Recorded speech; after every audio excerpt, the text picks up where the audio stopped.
আজকে সকাল ৭টায় নির্বাচনের যে প্রচারণা সেটা শেষ হয়ে গেছে। এখন আইন শৃঙ্খলার কথা যদি বলি, নির্বাচন কমিশন অর্থাৎ জেলা রিটার্নিং কর্মকর্তার কার্যালয় থেকে আমাদেরকে জানানো হয়েছে ইতিমধ্যে নির্বাচনের যে সকল প্রস্তুতি সম্পন্ন করা হয়েছে। আমি কিছুক্ষণ আগে কথা বলেছিলাম জেলা রিটার্নিং কর্মকর্তা ডক্টর মোহাম্মদ ইলিয়াস মিয়ার সাথে। তিনি আমাদেরকে জানিয়েছেন সুনামগঞ্জের 720টি বুথ কেন্দ্রের মধ্যে ইতিমধ্যে ঝুঁকিপূর্ণ, অধিক ঝুঁকিপূর্ণ এবং দুর্গম বুথ কেন্দ্র হিসেবে বেশ কিছু বুথ কেন্দ্রকে চিহ্নিত করেছে।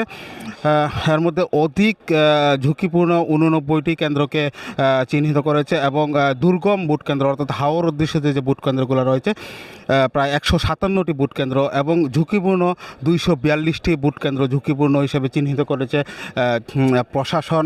আমি কথা বলেছিলাম জেলা রিটার্নিং কর্মকর্তা ডক্টর মোহাম্মদ ইলিয়াস মিয়ার সাথে। তিনি আমাকে জানিয়েছেন যে সমস্ত দুর্গম বুথ কেন্দ্র রয়েছে অর্থাৎ হাওর এলাকার যে বুথ কেন্দ্রগুলো রয়েছে সেই সব বুথ কেন্দ্রে কিন্তু সিসিটিভি ক্যামেরার পাশাপাশি এই সব বুথ কেন্দ্রে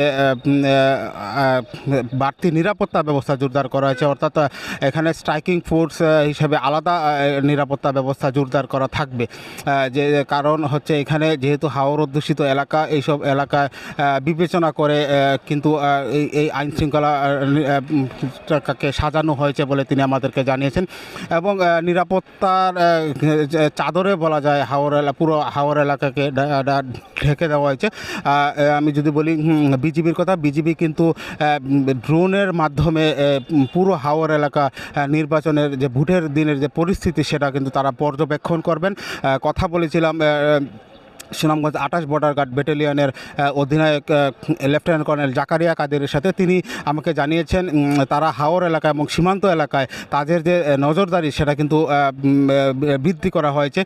গত কয়েকদিন যাবতই কিন্তু তারা সীমান্ত এলাকার পাশাপাশি হাওর এলাকার যে দুর্গম ভোট কেন্দ্রগুলো রয়েছে সেসব দুর্গম ভোট কেন্দ্রে তারা নজরদারি কার্যক্রম সেটা করে আসছে। তো ভোটের দিন পর্যন্ত তারা কিন্তু আরও তাদের যে লোকবল সেটা কিন্তু বৃদ্ধি করা হবে এবং নির্বাচন যাতে নির্বিঘ্নে অনুষ্ঠিত হয়, ভোট গ্রহণ ভোটাররা যাতে নির্বিঘ্নে ভোট কেন্দ্রে আসতে পারে সেই জন্য যে সমস্ত প্রস্তুতি নেওয়ার কথা সেই সকল প্রস্তুতি ইতিমধ্যেই সম্পন্ন করেছে জেলা রিটার্নিং কর্মকর্তা।